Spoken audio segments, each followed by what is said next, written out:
Boa. Bom, rapaziada, esse aqui foi. Tá indo? Tá indo? Boa. Bom, rapaziada, esse aqui é o workshop do meu mano Monorepo. Esse é o resultado da DS, é tudo que a gente construiu na DS.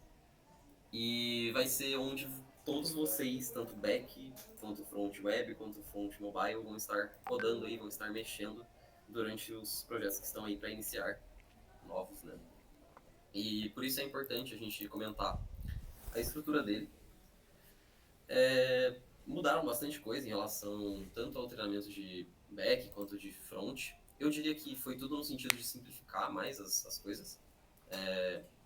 Então, parece, pelo que eu falei com o pessoal que faz back, por exemplo, o Gunten, e até o pessoal que faz front também, é relativamente intuitivo se você vem do treinamento, né? Se você está começando do zero também, tipo, você não viu muito do treinamento, etc. Também não vai ser tão difícil. A gente busca simplificar bastante coisa. Tem alguns requirements antes que a gente precisa baixar e a gente precisa ter, que é uma conta no GitHub, o Git instalado no PC, o PNPM instalado no PC e antes dele o Node instalado no PC, né? O Node com a NPM. Então, se você ainda não instalou esses três, tá lá no Notion, acho que é na parte aqui de back, do treinamento de back, provavelmente deve ter também essas coisas, depois a gente vai colocar nos outros treinamentos também. Mas tá lá esses links. É só pesquisar PNPM instalar, Node.js instalar. Tem que instalar esse aqui primeiro antes do PNPM, só pra deixar claro. E o Git também. Vamos lá. Por que eu falo isso? Porque as tecnologias que a gente usa aqui são derivadas ou dependem integralmente dessas tecnologias que eu acabei de falar. Então, para começar, eu vou falar um pouco sobre o Git. O Git, vou pegar alguma coisa aqui para ficar mais visual, é uma ferramenta de versionamento de código, que eu acho que vocês já devem ter visto e tal.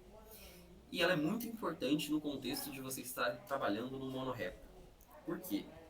Porque, acho que essa imagem ilustra bem aqui. Você vai estar trabalhando aqui, a gente vai ter uma branch main, né? No caso aqui está escrito master, mas é a mesma coisa. Que vai ser onde o código de produção está, ou seja, o código que o seu cliente vai usar, que vai estar na Vercel, tipo, sendo deployado, ou que vai estar nas lojas, ou né, no back-end também, né? Que vai estar se conectando lá com o MongoDB. Esse vai ser o código da main.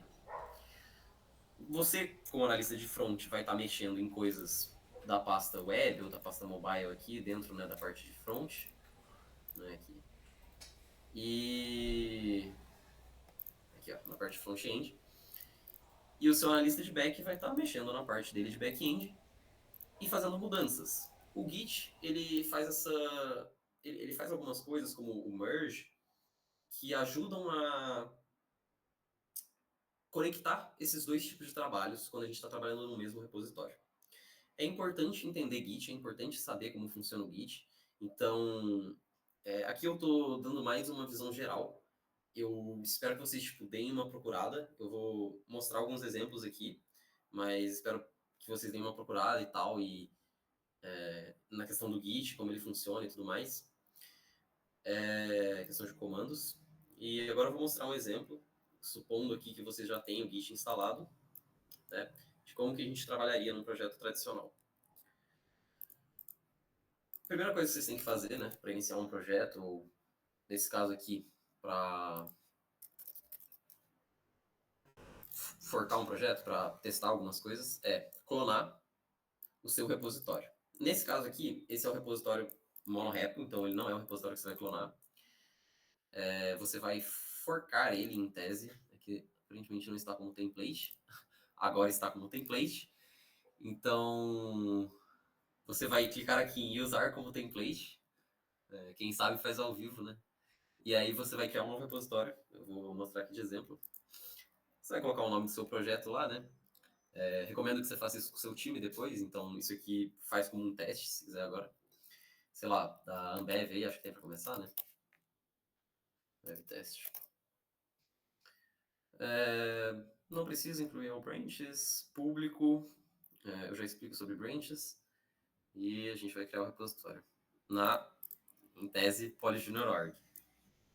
Tá? Se for com o seu time, vai ser na PolyJunior.org. Se for pessoal, você cria na sua pessoal.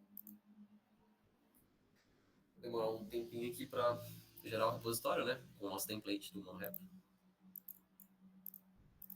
E assim que ele estiver pronto, eu vou imitar aqui como se estivessem fazendo. Você vai na pasta que você quiser. Ó, por exemplo, eu vou abrir o Windows Explorer aqui para ficar mais simples de mostrar. E aí, supondo aqui que eu quero fazer nessa pasta programação, eu posso abrir no terminal essa pasta, fazer de um jeito que todo mundo aqui consiga entender o que está acontecendo.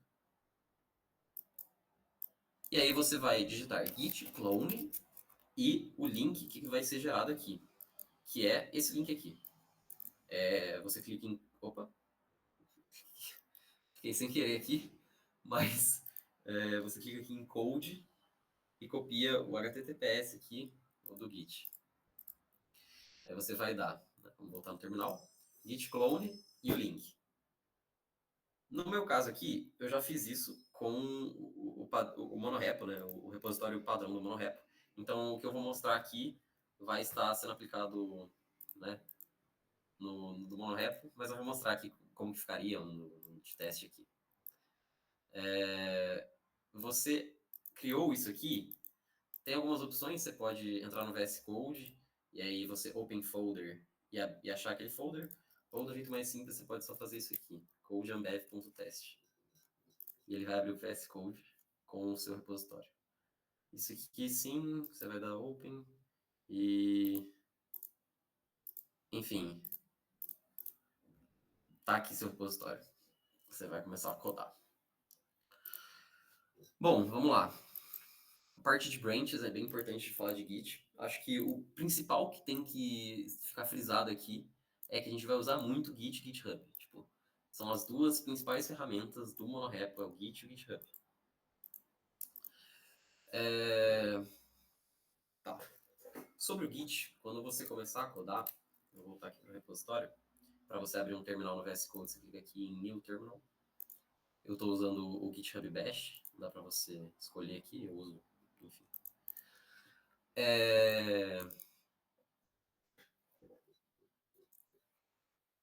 Existem branches, como eu falei aqui do GitHub, como estava naquele exemplinho. E isso aqui não é exatamente o exemplo de branch. Tipo, você pode estar fazendo um commit local e depois puxando para master. Enfim, vou usar isso aqui como exemplo de branch, né? Imaginemos aqui que você e o seu colega estão na branch dev, locais, né? Vocês vão fazer mudanças, etc. Então vamos supor aqui. Bom, eu estou aqui, eu criei um novo arquivo teste.txt.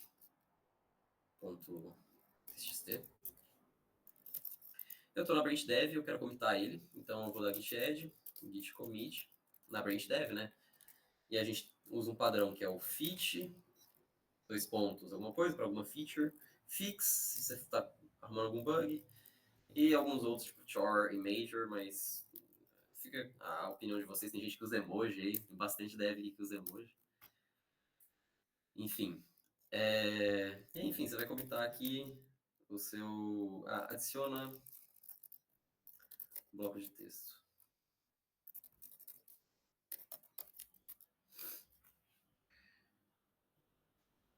Imaginando que deu tudo certo aqui, né? Não mexeu com nenhum teste.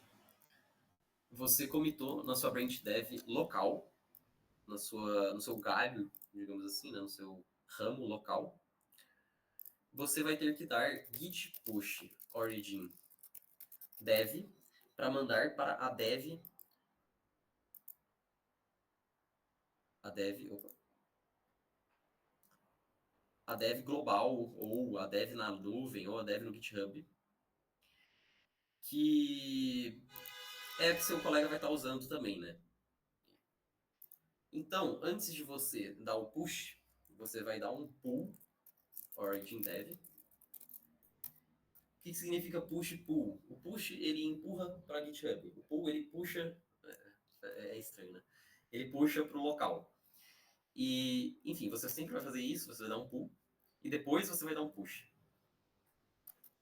No caso de você não fazer isso, pode ser que dê merge conflict, e aí você, até no caso de você não fazer isso, pode dar algum conflito, e aí o primeiro conflito que você tiver, você pode pesquisar um pouco sobre como resolver e tal, ou posso mostrar depois, mas vai ser basicamente, imaginando aqui, né, um cenário ideal, você vai estar trabalhando na pasta, não do mobile, na pasta, por exemplo, no web, né, se tiverem duas pessoas trabalhando no web, no source aqui, app, você vai estar trabalhando no front-end, o cara vai estar trabalhando aqui no back-end. Mas imaginamos aqui que o meu mano do back-end resolveu criar um novo tipo aqui, usuário, e você também tinha criado.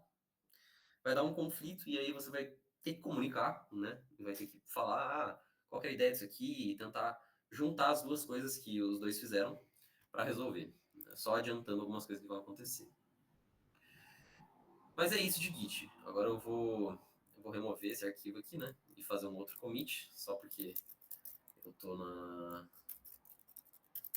no repositório oficial. Remove test.txt. Boa, esse é o básico de Git. Um exemplo básico, ainda não toquei no que é o monorepo, na estrutura de pastas aqui, só porque eu queria deixar frisado que é uma coisa muito importante vocês aprenderem. Talvez mais do que, tipo, o código em si, ser bom de Git é um negócio que vai te salvar muito quando você estiver tocando esses projetos novos aí. Ainda mais se você quiser ir rápido, sem quebrar as coisas. Então vamos lá. Estrutura de pastas, né? A gente chegou aqui, pô, eu clonei o repositório, tem 1 milhão de pastas, né? Antigamente, pô, tinha um negócio pequenininho aqui, era só, tipo, o back-end ou só o front-end. Agora a gente já tem os três juntos e mais algumas coisas adicionais. Então eu vou explicar aqui o que cada uma dessas pastas faz para depois a gente começar a entrar em detalhes sobre tecnologias e afins, tá? Até aqui ficou uma dúvida de Git ou do que eu falei?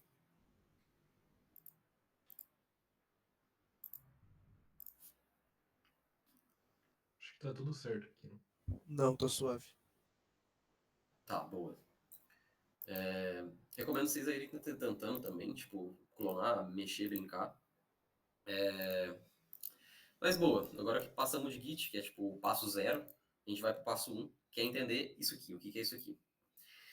Pasta GitHub é um workflow que a gente tem só por hora para fazer build e deploy automático do mobile. Para projeto que tiver mobile, vocês vão usar isso. Para projeto que não tiver, tipo, não precisa mexer com isso ainda. Ele só vai ser executado se você fizer algum commit na pasta mobile. Então, se tiver alguma mudança no mobile, ele vai fazer o deploy automático. Se tiver uma mudança na pasta web, ele faz automático o deploy de back e front também quando a gente fizer o deploy. Mas isso é depois, na parte de deploy. Ainda vou ter que falar um pouco sobre isso, não sei se nesse treinamento, quando vocês forem começar os projetos, né, para fazer deploy e tal. O Husky é uma ferramenta muito importante também. Ele é uma espécie do Action, só que local.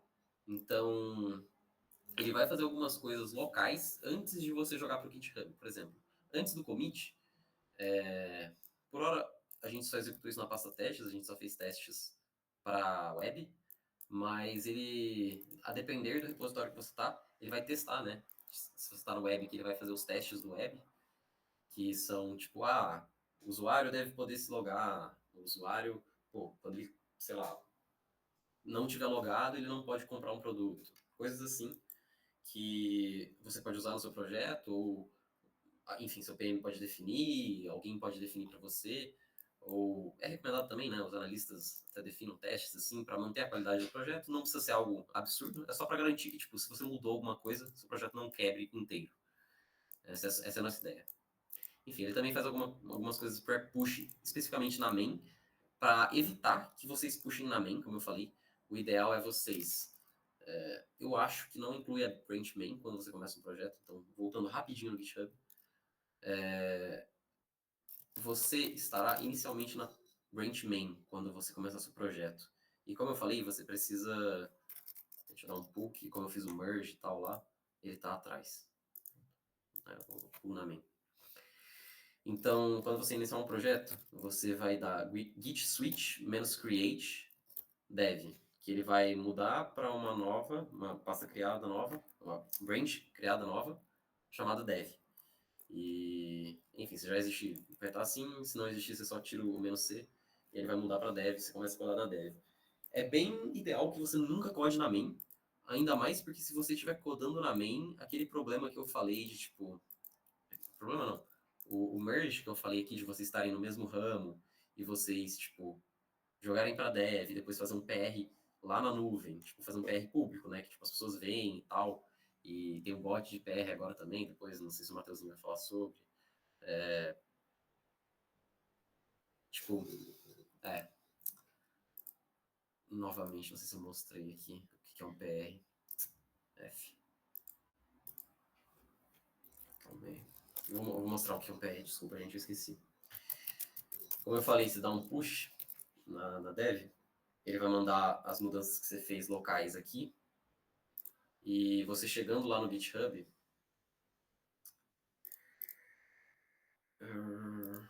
calma, Intesa era pra vir aqui, oh meu Deus.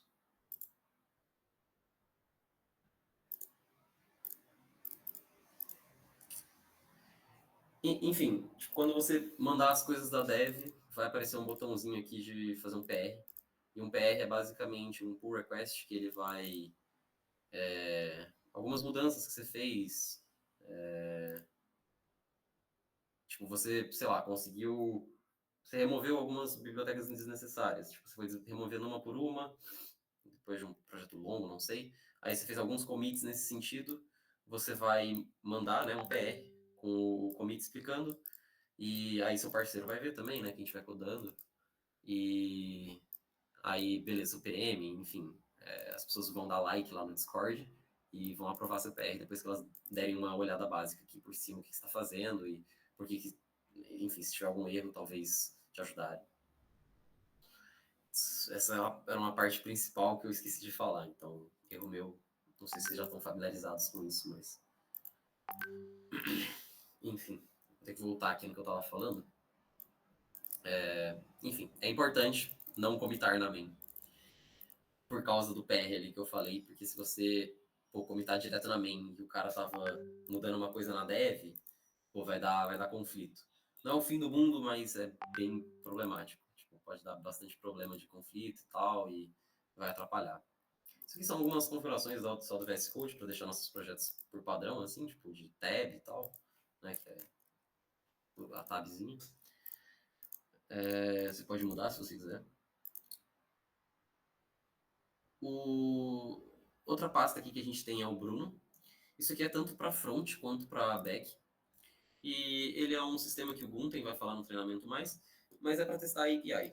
Então, quem é de back aí já tá ligado, quem é de front também já tá ligado, que tipo, você vai ter que pegar os seus dados de algum lugar.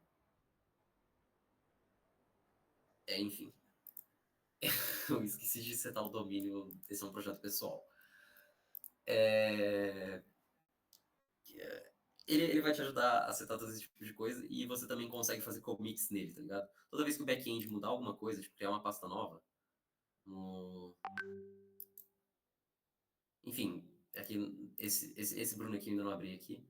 Eu poderia abrir fazendo collection, open collection, e aí você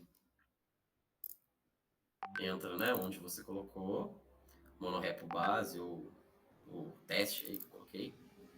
Você vai na pasta Bruno e você vai selecionar ela. Ela vai abrir a coleção aqui.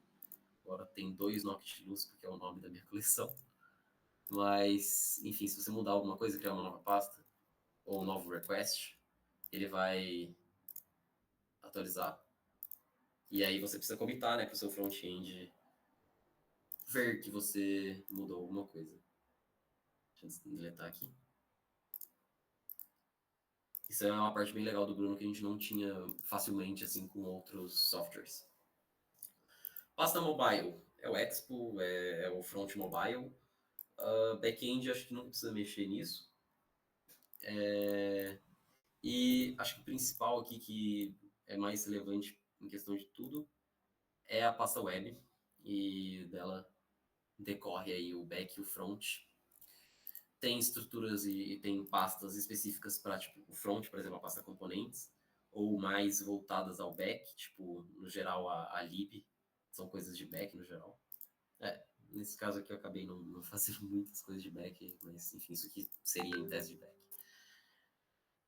Como eu fiz isso? Dentro do Next.js, né, da pasta web, a gente vai ter o Next.js, e ele é uma framework full stack, então ele tem back e front. No caso do back, a gente usa por convenção a pasta API, e você tem as routes. No caso do front, a gente usa por convenção aqui, só o normal, assim, tipo, a gente usa o sistema de pastas, que depois eu vou falar sobre, entrar no específico, mas você vai ter, tipo, layout, vai ter CSS, enfim, um monte de coisa aqui bem legalzinha. Tá, falei bastante coisa até aqui novamente, alguma dúvida?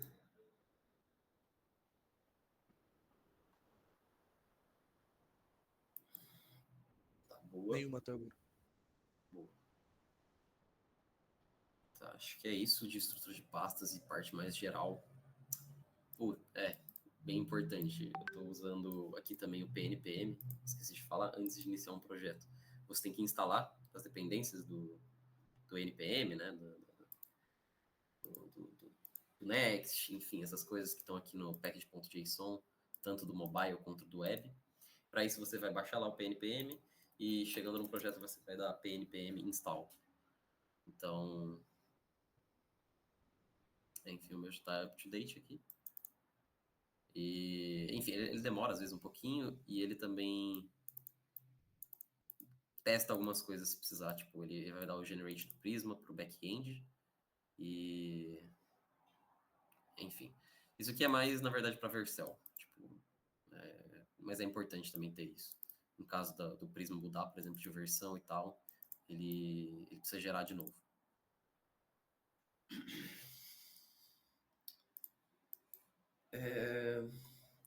Sobre tudo que eu falei aqui, as tecnologias, tipo, pelo menos a base e tal, tá tudo aqui, ó, entrando no Notion, do Tech, né, de tecnologia de desenvolvimento de software, na trilha do Monorepo. Depois a gente vai, tá em construção, então depois a gente vai, o PC travou, vai arrumar isso melhor. Mas tá aqui, nas partes de tecnologia usadas e estrutura de pasta do Monorepo, tudo que eu falei basicamente tá aqui. E a parte de treinamento a gente tá setando. Então, por hora é isso.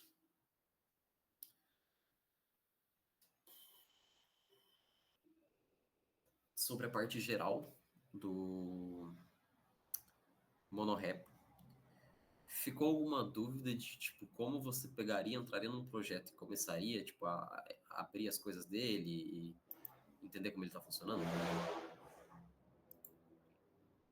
Tipo, clonar ou começar seu primeiro projeto?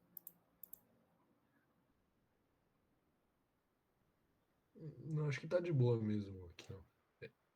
Inclusive, desculpa não falar muito que eu tô com a voz um pouco. Fica tranquilo. Tá. Eu também. Acho que tá todo mundo gripado.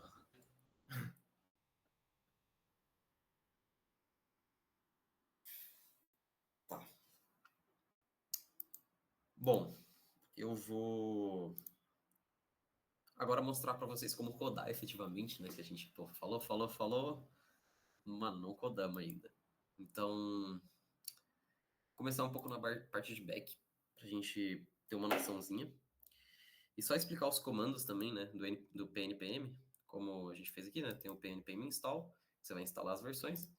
E o PNPM, a gente usa várias bibliotecas para rodar comandos com ele, tipo o Next, né, para fazer a parte de desenvolvimento, ou depois buildar o Next, enfim, ou gerar o Prisma, várias coisas que vocês vão ter um pouquinho melhor aí no treinamento, e também a parte de testes.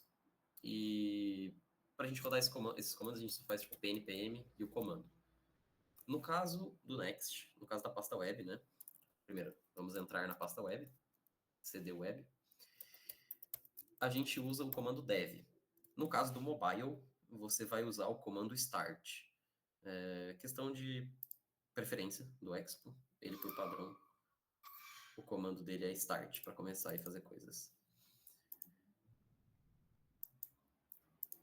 Meu PC é bem lentinho, então eu já peço desculpas em antecedência, ainda mais porque eu tô usando um HD que era tipo é meu assim, tem, sei lá, desde 2012, não sei. Enfim, eu tô usando nessa pasta aqui que é potente, assim. É. Nossa, foi até mogado aqui pelo meu mano Next.js. Slow File System Detected. O de vocês não vai demorar tanto assim, mas talvez demore um pouco porque eu tô usando a versão Canário. Infelizmente, ainda não lançou o Next 15.4, que é um bagulho que ajuda muito nossos projetos em si, por causa de algumas bibliotecas e tal. E infelizmente, tipo, tá muito perto de lançar, mas não lançam. Tá no Canário, tipo, 113 já. O Canário é tipo uma versão beta de uma versão beta, basicamente. Então, tipo, já, já tá na interação 113, eu acho. Até mostrar aqui pra vocês, só que eles não lançam essa bomba. E eu tava esperando que lançassem até segunda, né, pra começar.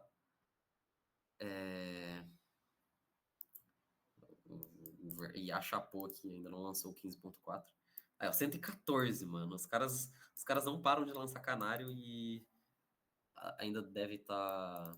Tem bagulho de PNPM, provavelmente. Eles ainda devem estar arrumando isso para lançar oficialmente, né?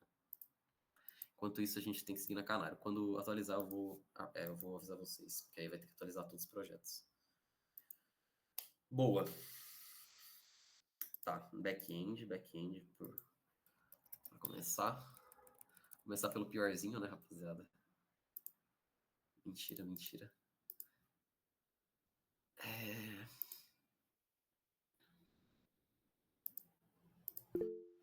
Essa Noctiluz aqui é a pasta que a gente pegou do Bruno. Então, né, a gente abriu com o Bruno. Ele já tem alguns por padrão, o projeto já tem algumas coisas por padrão. Tudo bem.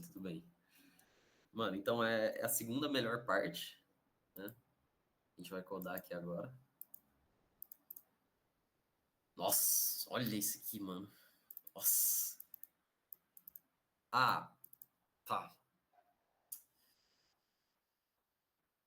Em tese, tem que fazer o deploy, né? Porque eu tô no monorepo base, eu não tô no meu projeto pessoal. Então, rapidamente aqui eu vou trocar para o projeto pessoal para não ter que setar o env, etc, que é coisa de deploy. Acho que não cabe falar muito aqui. Quero mais, tipo, mostrar como você começa e como você faz as coisas nesse negócio aqui. Oh, meu Deus, CD Web, dev. E aí, acho que vou ter que mudar dessa Noctilus para cá.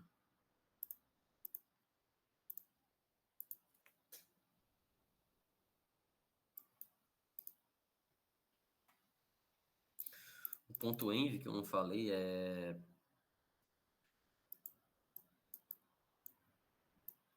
um uma coleção de tipo senhas que você tem, por exemplo, para uma API ou para sua própria API ou para o segredo da sua API, que é um bagulho importante na parte de back, ou para o seu ID e coisas do Google, para fazer login com o Google, etc. E é bem importante, você tem que criar um ponto env, seguindo o ponto env.example, quando você fizer seu projeto. Então, também é parte de deploy, mas enfim. Vamos lá, back-end. Time, para quem pegou o treinamento aí de back-end, a gente sabe que a gente tem rotas de back-end. E no Node, né? Isso aqui também é Node, para falar a verdade. A gente define as rotas usando, né? Você faz o router e tal, e aí você define a rota específica, e se ela é get, enfim, se ela é post, etc., você tem que fazer toda essa parada. No Next, ele usa basicamente o Node, só que ele faz isso de um jeito muito mais simples. A rota que você quer, só algumas coisas, esse parênteses aqui, ele foge do sistema de roteamento, é só uma questão de organização. Então, tipo, se você coloca, tipo assim, entre parênteses, teste, tipo, as rotas que estiverem ali, vão estar agrupadas só pelo teste, não é tipo barra teste, barra alguma coisa. E deu BO aqui, por algum motivo, não sei se eu tirei o React Motion desse projeto também, que não era para ter feito. Se eu fiz merda, mas é isso. O...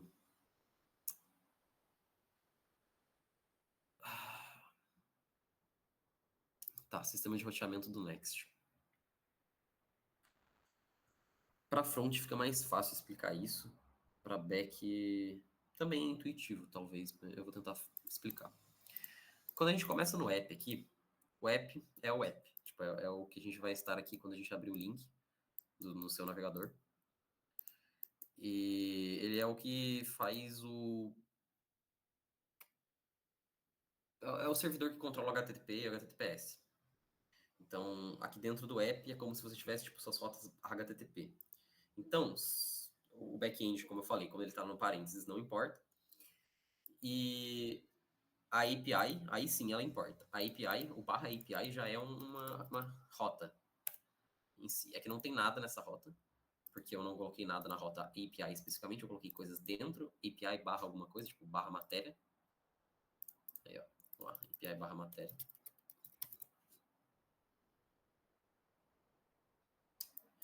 E aí ele é uma rota de back-end. Tá vendo? A transição do Next.js é muito da hora, né? Tipo, você sair de um bagulho que é front para um back assim, tipo.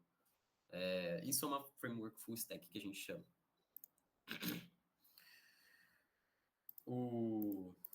Então, a gente tem a API, matéria, e aí a gente vai ter a rota da matéria, né? A rota da matéria em si vai ser o route.ts aqui diretamente.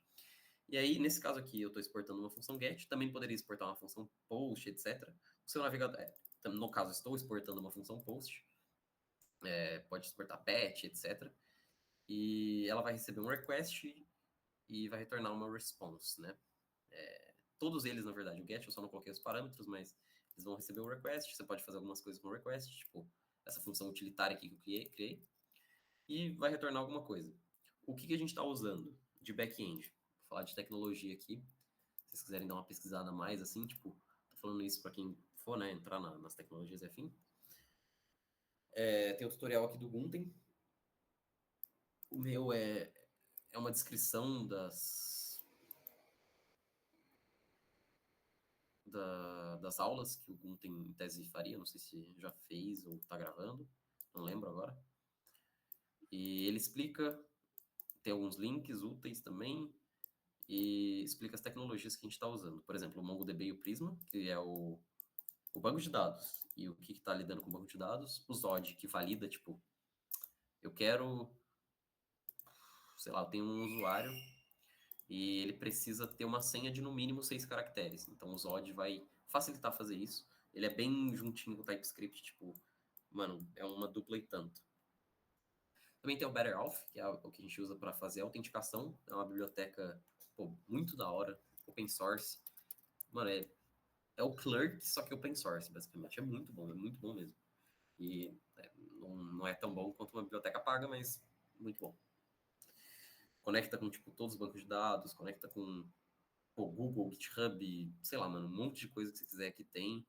Muito fácil de setar, tá muito fácil. Quando eu for fazer tipo, um vídeo de deploy, assim, explicando os deploys, eu mostro como é fácil, tipo, colocar GitHub no projeto. Ou, se você quiser, né, Google, ou se você quiser GitHub. Enfim, vamos criar uma rota exemplo, né, do meu mano back-end.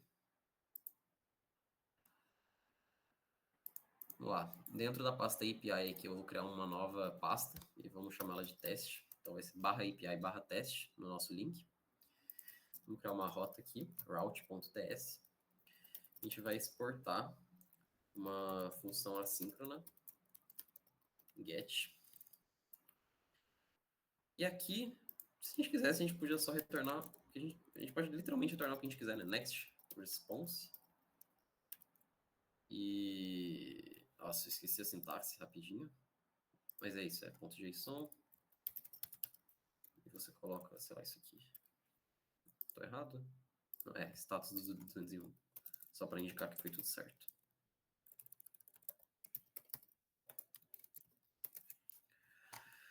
Então, se a gente for na rota teste, em tese era para retornar uma array, né? O meu PC demora para compilar as rotas, como eu já falei, tá uma máquina velha isso aqui. Então, eu imagino que o de vocês fique um pouco mais rápido. E é isso que ele está retornando. A gente poderia fazer um monte de coisas aqui, tipo, bloquear requests, validar alguma coisa, por exemplo, no request, o GET não recebe request geralmente, né?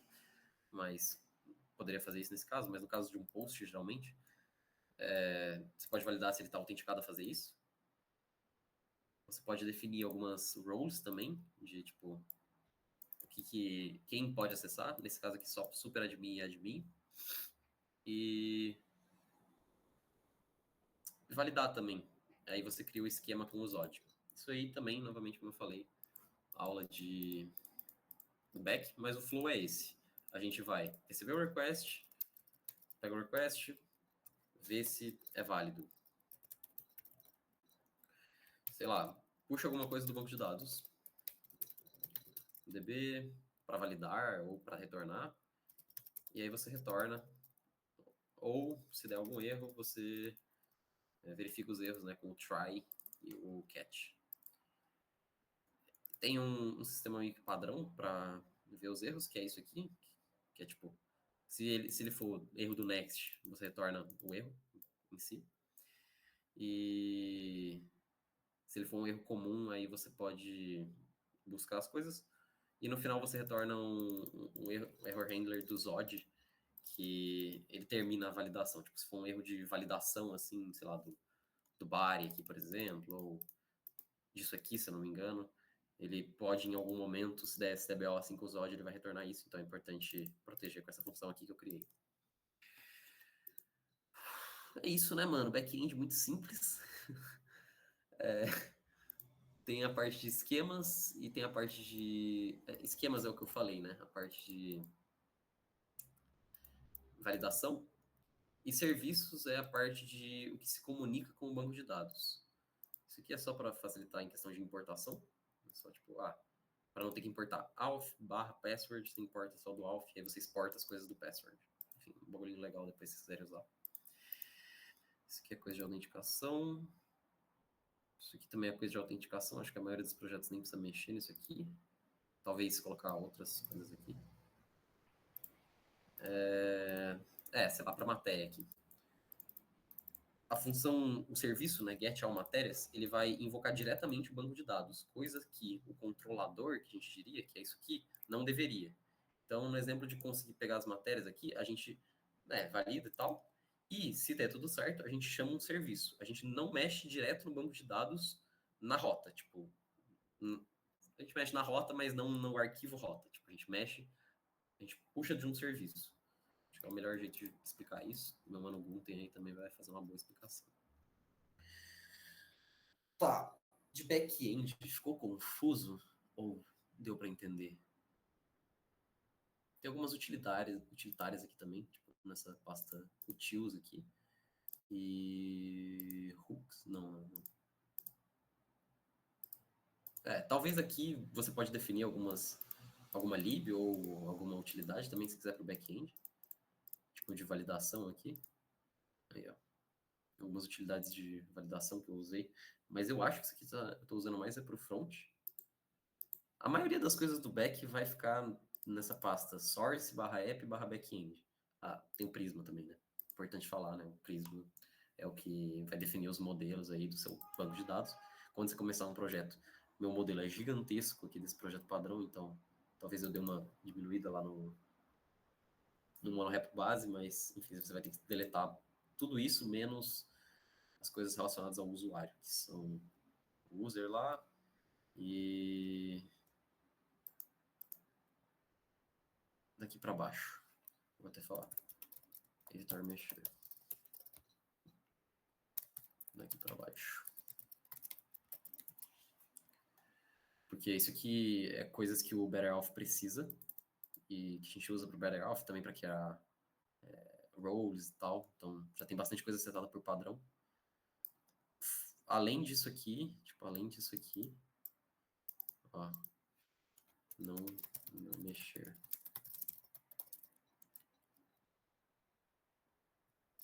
Vou deixar bem clarinho isso aqui. Porque, todos os usuários vão precisar disso aqui. E da role, aí você pode mexer também, se você quiser mudar.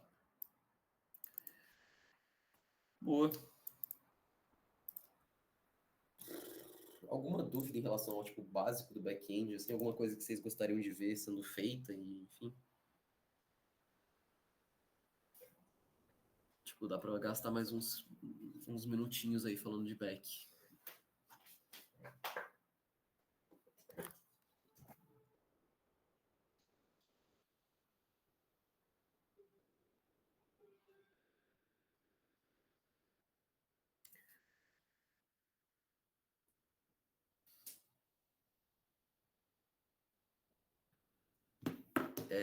Tá.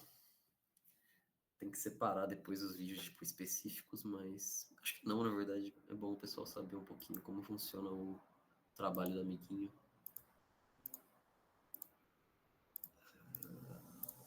Deletar essa rota teste aqui, né? Pô, sacanagem.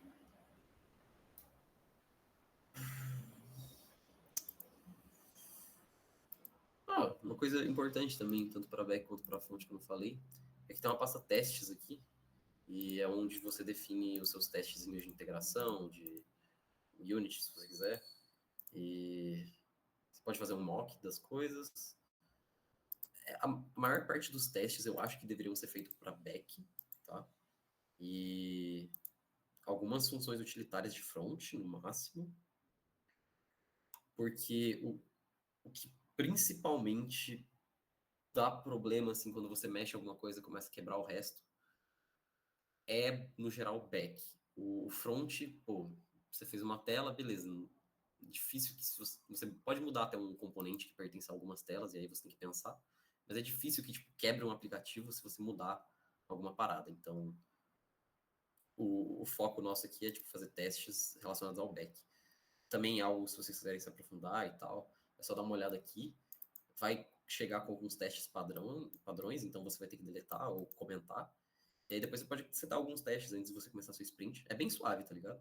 Tipo, sei lá, pô, eu quero que não permitam que registrem, né, com algum usuário, né, que já tem um e-mail no banco de dados, eu não quero que mais alguém se registre com ele. Inclusive, esse teste de user aqui pode até deixar. É bem basiquinho, tipo, são 2 testes, assim, só pra... Mano, beleza, ele precisa funcionar, e ele não pode funcionar se tiver 2 usuários com o mesmo e-mail. Tem o para front também, que é o E2E, que é do Playwright, que a gente usa, de integração, eu não falei, mas a gente usa o VTest. E tipo, navegar pro localhost, e aí, tipo, você clicar, tem que ir para página de cadastro.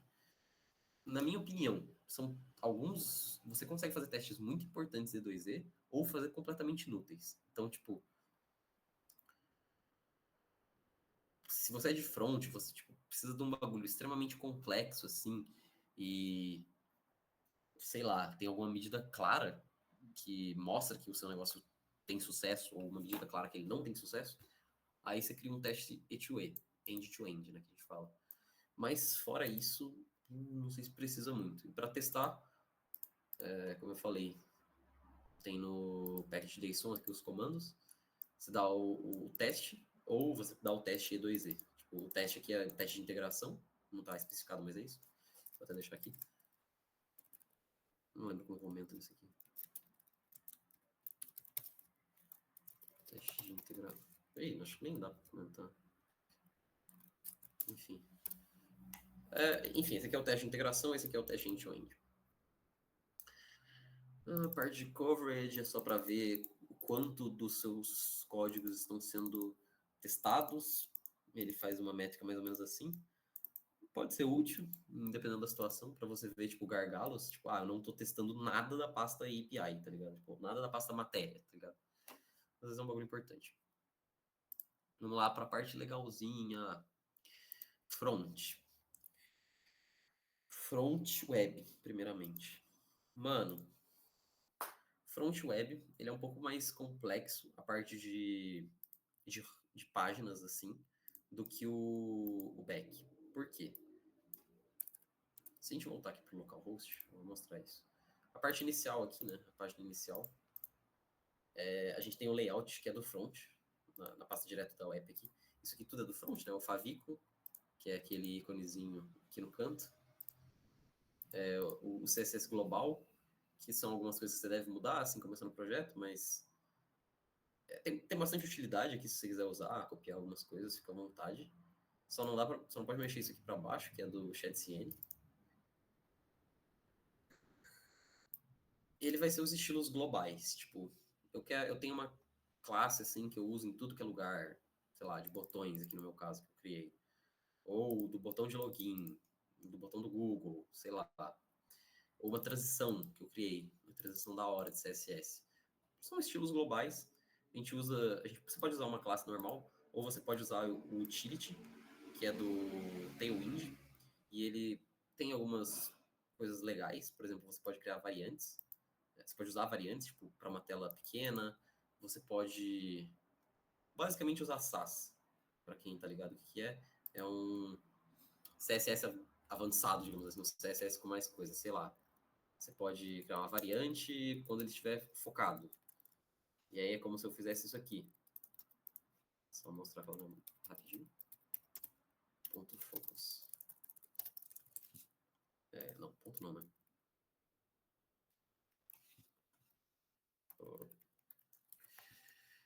Enfim, e aí você define seus estilos. É um jeito mais fácil. Se você não curtir usar essa parte de utilidade, pode usar classe normal, CSS, global assim. Ele tem algumas vantagens, por exemplo, ele mostra se você for aplicar a classe em algum lugar, a extensão do Tailwind, que vocês têm que baixar, se você é front, baixe isso aqui imediatamente. Chama Tailwind. IntelliSense, esses dois aqui. Ele vai mostrar o que está fazendo cada classe, se ela tiver declarado como utilidade. Senão, ele não vai mostrar. Eu acho bem legal. Acho bem bacana. Tá, vamos falar de tecnologia de front, né? Antes de começar a falar um monte de coisa.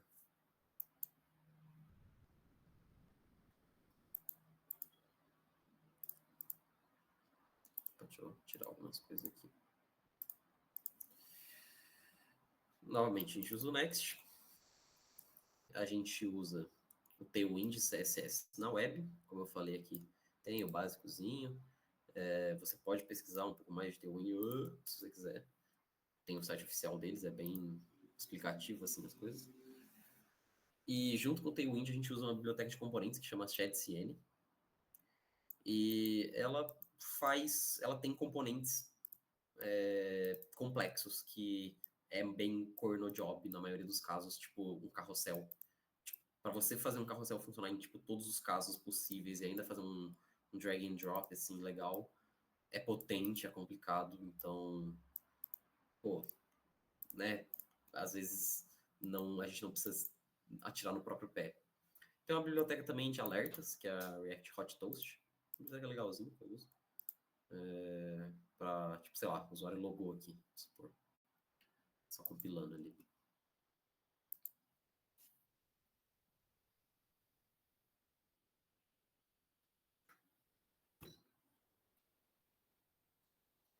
Oh, meu Deus. Roda, hamster. Roda.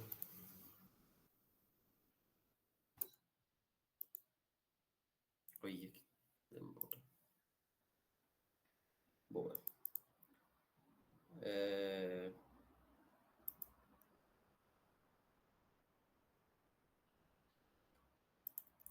Acho que usando credenciais aqui normal vai ter. Vou mostrar um alertazinho do React Hot Toast. Tem que compilar a API, né? Legal. Mas 25 anos. Bom, não teve, mas enfim, é uma mensagenzinha aqui, tipo, sei lá, o usuário criou um novo usuário, o usuário, sei lá, fez uma ação importante, você usa o toast, import toast, sei lá. Onde que eu tô usando isso? Eu não estou usando direito. Só quando dá erro, então... Bom, não estou fazendo muito certo, mas... Enfim, eu estou usando ele para mensagem de erro nesse projeto. E... É só uma mensagenzinha bonitinha. Bem legalzinho de usar. Tem a parte do Lucid também, que é para ícones. É uma biblioteca de ícones bem tranquilinha de usar, bem suave, que você pode pesquisar, tipo, o ícone que você está, sei lá, querendo descrever o usuário aqui, querendo colocar o usuário. Ou você viu no protótipo lá, às vezes, inclusive, usa o ChatCN nos protótipos que vem, e o Lucid. E, sei lá, tem uma maçã, alguma coisa assim que você quer um ícone para representar, tem aqui. Você literalmente só copia o JSX aqui, tipo isso, ou você simplesmente coloca o nome dele com o Lucid. Que ele vai aparecer todos os ícones possíveis do Lucid e vai mostrar a preview deles, né? Ali no cantinho direito. Aí, ó. Um monte de ícone. Pesquisando pelo nome, né? É legal, isso aqui tipo, é o mais suave de entender. Aí o Playwright já falei. Mais alguma coisa? O Better Alpha também funciona também para parte de front. Eu já falei um pouco sobre a parte de back com Better Alpha, mas ele faz a parte de login com e-mail, com GitHub, com Google, etc. É bem tranquilinho de fazer. Tem um exemplo no negócio, no template.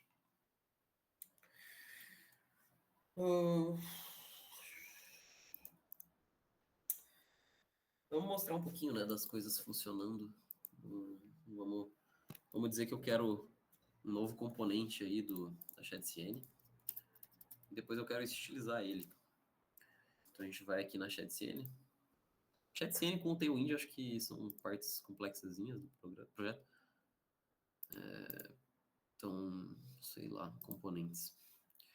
Eu quero sei lá, muito componente, um accordion, então, primeirinho, um negócio que faz isso. A gente vai com o PNPM, né, que tá aqui por padrão. Você vai copiar. No geral, você não precisa parar o projeto, então é só colocar aqui. E aí você vai dar copiar o comando e colar. Não copiou, então. Lerdo.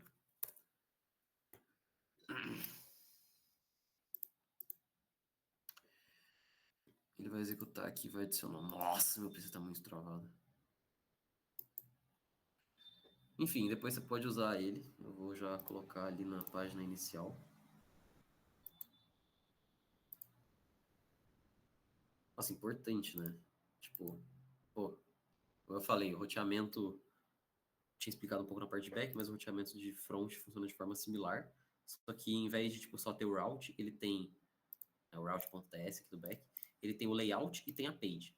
O layout ele vai ser aplicado para todas as subpastas ou todos os filhos daquela pasta. E a gente precisa de um layout, pelo menos, que é o layout inicial, para tipo, pô, colocar o HTML e tal, o body certinho. Depois você pode ter quando você quiser. Por exemplo, lembrando, isso aqui não é a barra admin, não é a pasta entre parênteses admin. Então, o que tiver nessa pasta aqui dentro da parte de admin vai ser tipo o page dela corresponde ao que ela é, tipo, barra admin, esse page aqui, todos esses componentes aqui, acho que painel de administrador de conteúdo. Putz, pior que eu tô logado, eu vou entrar direto na parte de admin. É bom explicar isso também.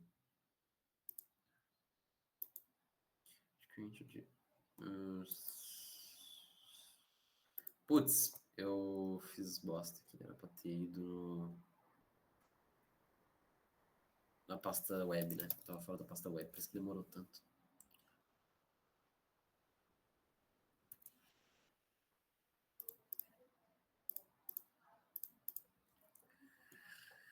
Enfim, o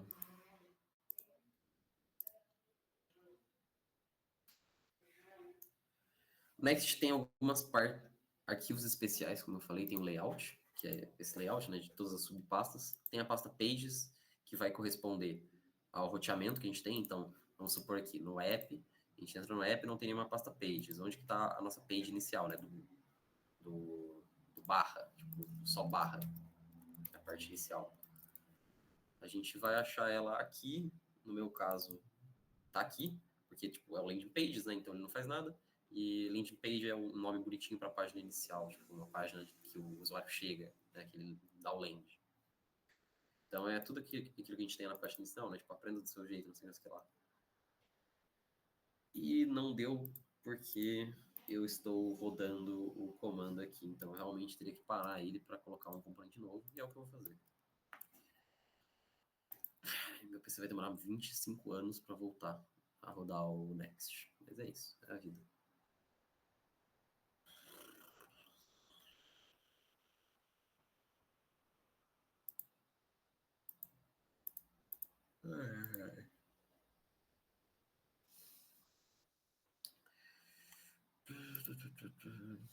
Enfim, mostrando a parte de admin enquanto isso se desenrola.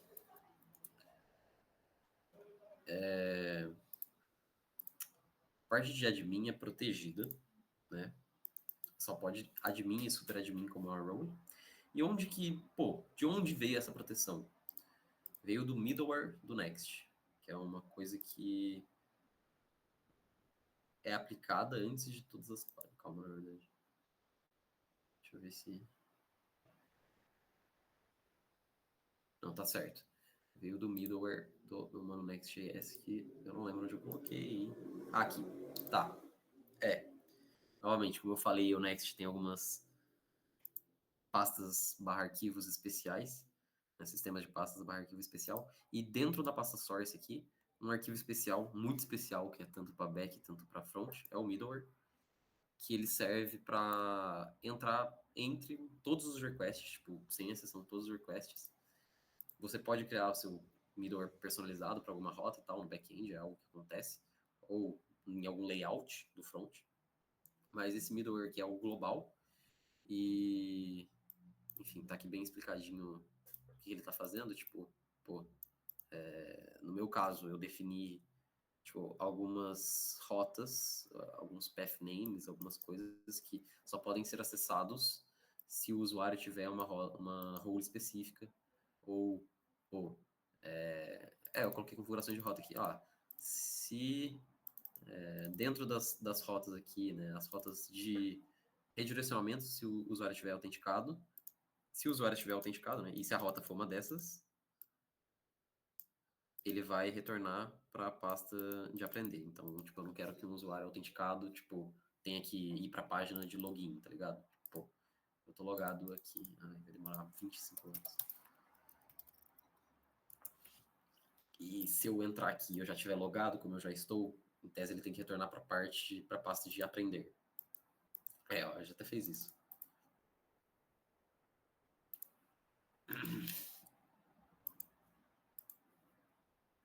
Mas é isso, o middleware serve para back e para front. Você define aqui as rotas. Isso aqui é mais para front, para falar a verdade. A não ser que para back eu não vejo isso sendo muito usado, porque ele é para todos os métodos, tá ligado? Então é mais legal você ter tipo uma função que nem o create, tipo, que você pode executar ela para um método específico, não para todos. Tipo, às vezes você quer tipo uma função get, tipo nas matérias lá, eu não quero que ninguém dê post, mas eu quero que todo mundo dê get. Então é meio idiota eu bloquear a rota inteira usando o middleware e depois ter que fazer um malabarismo. Enfim. Boa. De front. Falta falar só do Shadcn e do Tailwind. Essa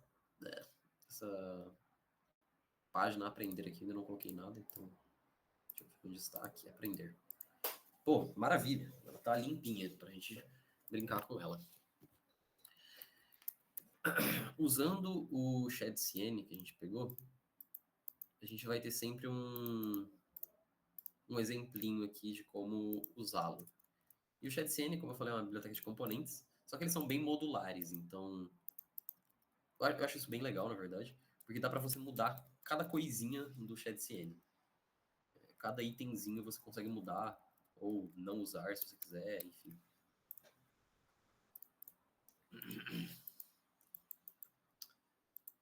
Aí, ó, tá. Só tá sem o negocinho do lado.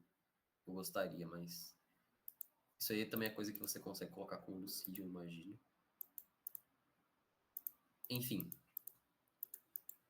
Para a gente usar o Tailwind agora para editar o ShadCN, né? Como eu falei, o ShadCN é a biblioteca de componentes, o Tailwind é o que é uma biblioteca que ajuda a gente a fazer CSS. Então eu poderia colocar um paging de 20 e o número significa só ele é múltiplo de 4, se eu não me engano, tipo, então é 20 vezes 4, é isso mesmo. É 20 vezes 4, então ficaria um paging de 80. Usa 4, porque é mais fácil. Enfim, o paging é isso, né? Aquela margenzinha ao redor do negócio. Vou até deixar um pouco mais claro o que está acontecendo. Veja black. Calma.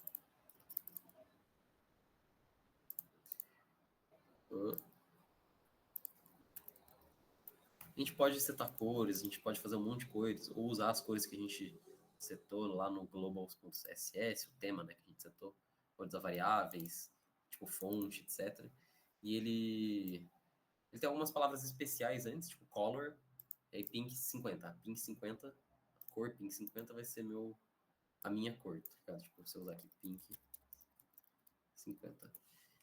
Isso dá para pesquisar usando o Tailwind V4. É um negócio bem legal, eu vou pegar aqui. Pra vocês entenderem, tipo, quem é de front também é bem legal dar uma olhada nisso aqui. Tipo, o que tá fazendo, como funciona. Foi bom. Ou tem o Indie Docs mesmo. Get started.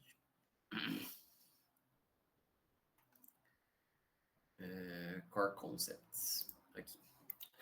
Bom, e aí ele vai falar como funciona o Tailwind, ele vai mostrar tipo, o que ele está fazendo. E isso aqui você só precisa ter um conhecimento meio que básico assim, de HTML e CSS. Se você acha que tipo, não pegou muito no treinamento de front, só, mano, GPT, dá uma olhada no que eu coloquei nos fundamentos aqui. Tipo, é bem rapidinho. Se você der uma pesquisada nos tópicos que eu falei, eu pedi pro GPT te ensinar mais ou menos os tópicos que eu falei, dá uma olhada rápida aqui mesmo.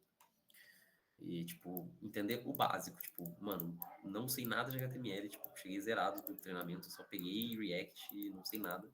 É legal entender isso aqui. E eu até expliquei, tipo, se você é mais de back também, e se você é de back e tá sentindo algum gargalo, é legal, tipo, dar uma olhada nos que são mais relevantes para back, que no caso seria, tipo, lógica de programação em JavaScript, e mais a parte de como a web funciona. Se você é front, mais a parte de HTML e CSS. Isso aqui ainda vai ser desenvolvido para a próxima leva.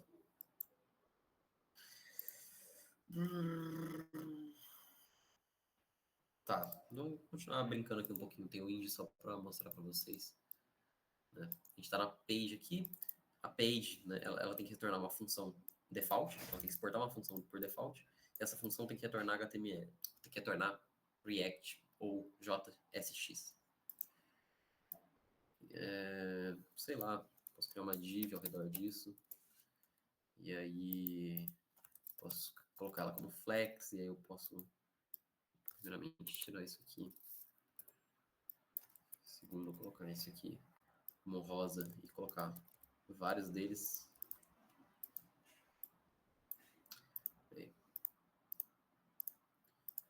Enfim, não é o melhor modo de você fazer um acordeon, mas só para mostrar que tipo, é bem rápido você fazer design com CSS. Você não precisa ficar criando o styles e não sei o que, e você tem que definir meio que o CSS já meio que aglutinado com o HTML. Esse é o principal método aqui de você fazer CSS. Se você quiser também ter um método mais antigo, que seria tipo, sei lá, aprender.module.css. Você cria um módulo de CSS, e aí você cria uma classe, sei lá, acordeon. Você define, sei lá, background color, var, color, pink, 200, por exemplo. E aí você tem que ir aqui. Já é melhor do que o modo antigo, na verdade, é um pouco mais simplificado. Porque pelo menos ele deixa você mudar o HTML direto. Aqui, né, no caso. E aí você vai importar styles, from, aprender, .module.css. E aí você pega na classe aqui e você coloca styles.accordion, né? Ok. E aí ele ainda vai ter o background como pink, né?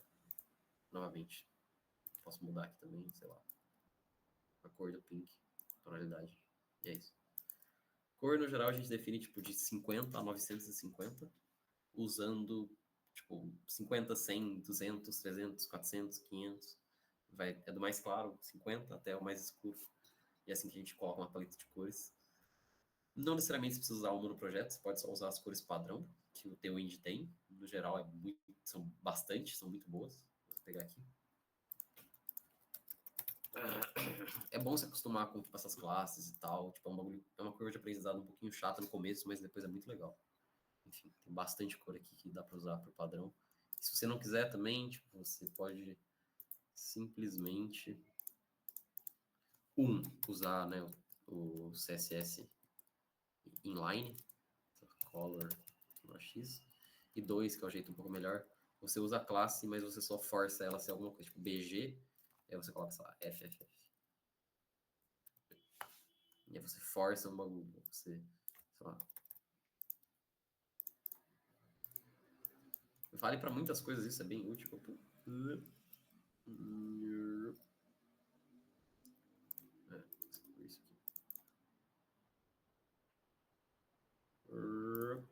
Também excluir isso aqui.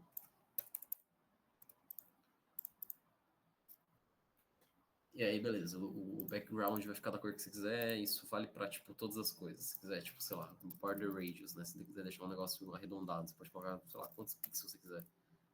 Enfim, você usa essa sintaxe de parênteses aqui, de chaves aqui, né? Pra fazer isso.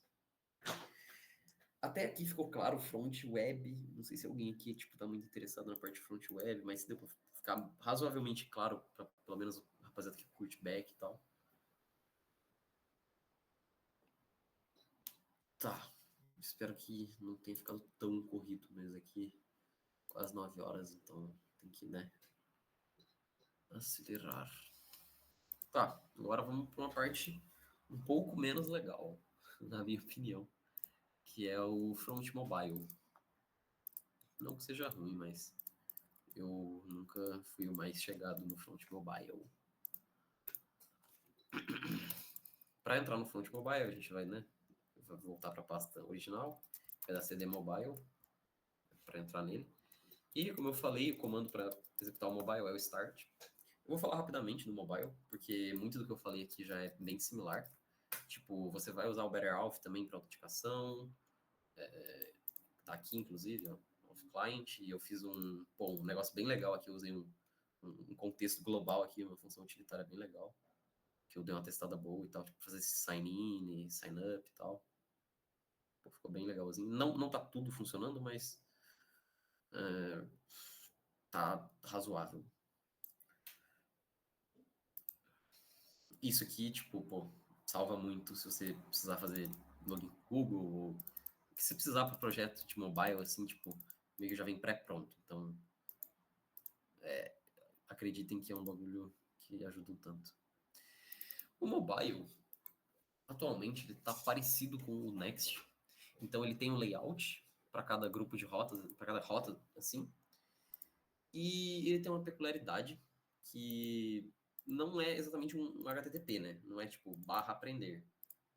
É uma screen, é uma tela, é barra alguma coisa. Mas.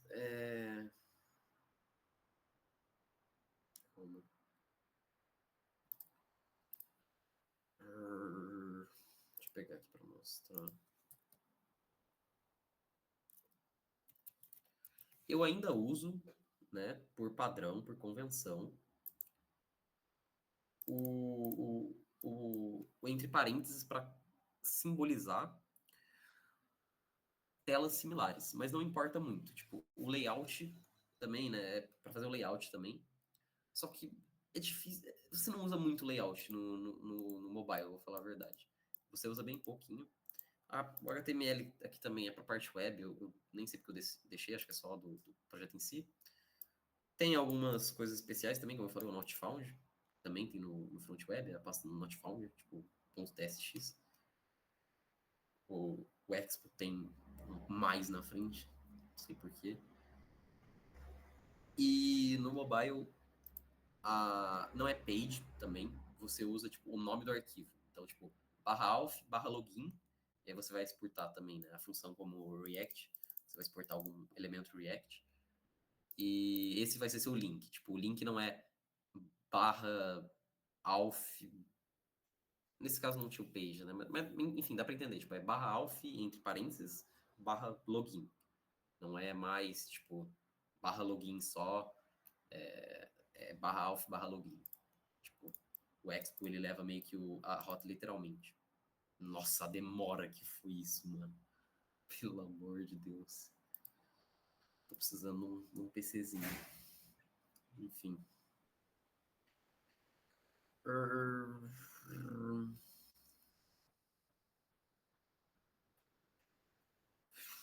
Tá, eu vou. Enfim, a mesma coisa se aplica, tipo, às outras coisas, tipo. Pra eu ir pro /details, é só eu colocar um link /details. Tipo, router.replace no Expo. Você tem que importar o router, use router, e depois você dá o router.replace, isso aqui. Só para não confundir. De resto, na minha opinião, acho bem similar. Algumas coisas são um pouquinho mais chatinhas, tipo, o HTML, digamos assim, é diferente. Eles são componentes nativos.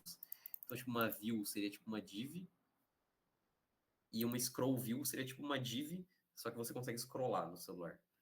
Tem caixa de texto, que seria tipo um parágrafo, tem alguns componentes especiais, tem input, tipo, as coisas são meio diferentes. Botões são meio diferenciados também. Tem link, tem... Pô, tem bastante coisa. Não dá pra você pesquisar aqui React Native Components. Components, para você entender, tipo, a diferença entre o HTML e o Native. O React Native, na caso, né? A gente usa React para o web, React Native para o mobile. Aqui, ó. Os básicos. Isso aqui a gente não usa. Switch. Esse tipo de coisa. Algumas coisas específicas, tipo para iOS, Android. Então, é isso. Às vezes você vai precisar usar câmera e etc. E aí você vai usar as coisas do Expo, geralmente. Expo, Open Camera. Aqui, ó. Expo Camera, etc. Geralmente já vem instalado também. E. Você vê um NPX. Às vezes não faz diferença, mas você também pode usar um PNPM DLX, que é a mesma coisa que o NPX. E tem menos chance de dar problema. Se você executar um NPX e der problema, tente. Vai ter que excluir algumas coisas, mas tente dar um PNPM DLX. É isso, tipo, o mobile tem umas coisas legais também, eu vou falar a verdade, tipo, às vezes é meio chatinho porque você tem que se preocupar com, tipo, muitas telas e muito, tipo, iOS e Android ao mesmo tempo, que é uma coisa um pouco menos previsível do que no web, se você entende o que eu tô falando. Mas é legal, tipo, é legal. Às vezes, quando é mobile, é legal também, tipo, você conseguir, tipo, sei lá, fazer seu celular abrir, tipo, tirar um QR Code, ou tremer, tá ligado? Tem umas paradas muito da hora, né? O giroscópio, tipo, da posição, assim, do celular. É muito da hora, tipo, tem algumas coisas muito da hora que, tipo, só mobile, obviamente, dá pra fazer. Tem os exemplos aqui no Expo.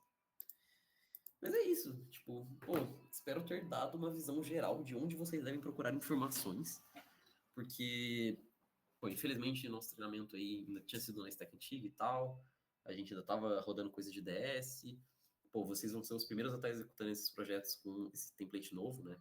Pô, coisa obviamente, uma hora vai quebrar, uma hora vai dar problema. Então, de verdade, sintam-se à vontade a perguntar qualquer coisa para mim, se precisar, assim, porque eu tô, né, com essa parte de líder de stack, então a minha função é garantir que, os projetos que estão rodando estejam rodando em uma stack correta, e dois, manter os projetos que já rodaram e tal. Então, pô, acho que é isso. Esse primeiro projeto nós podemos acabar fazendo um app? Como assim? Como assim? Não entendi, Victor.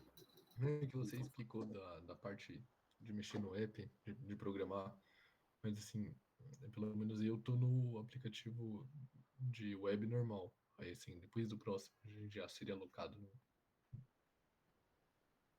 num Para projeto de um web. mobile. Isso, mobile, Mobile. desculpa. Ah, tá. Não, não, tipo, faz sentido, é que às vezes confunde, tipo, eu geralmente faço, tipo, web, mobile, só pra não confundir, porque, tipo, em tese, tudo aplicativo, enfim, não importa, só eu entendi a dúvida, tipo, mano, depende, pra falar a verdade, depende.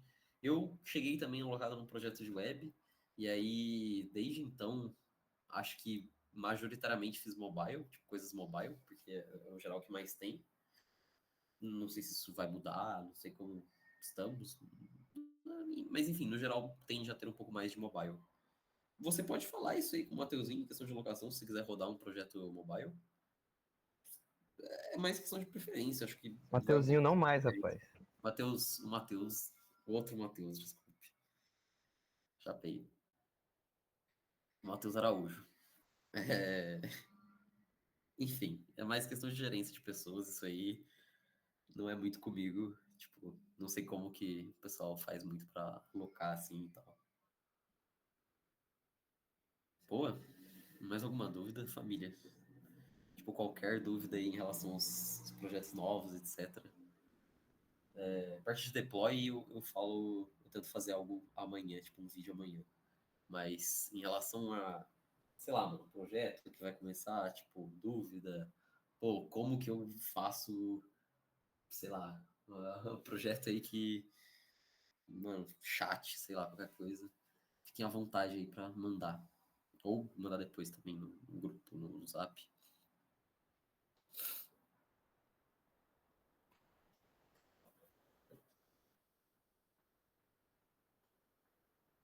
Bom, boa então, acho que é isso. Então, desculpe aí ter corrido muito, é que fiquei com medo de não dar tempo de falar tudo. Foi 1h30, então demoradinho, mas para explicar tudo de stack, acho que vale a pena.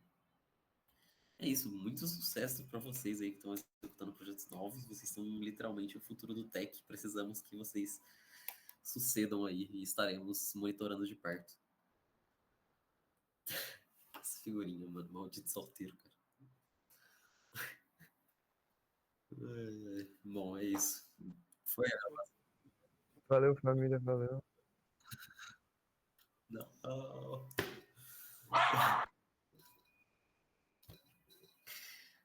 É isso, é isso.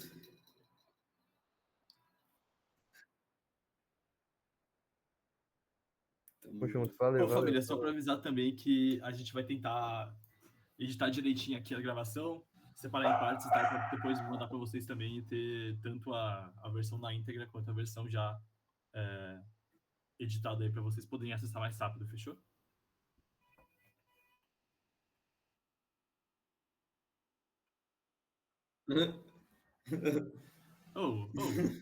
E obrigado, LHS, por ter gravado também, tá? Agradeçam. Obrigado, Agradeçam. LHS. O homem gravou tudo, mano.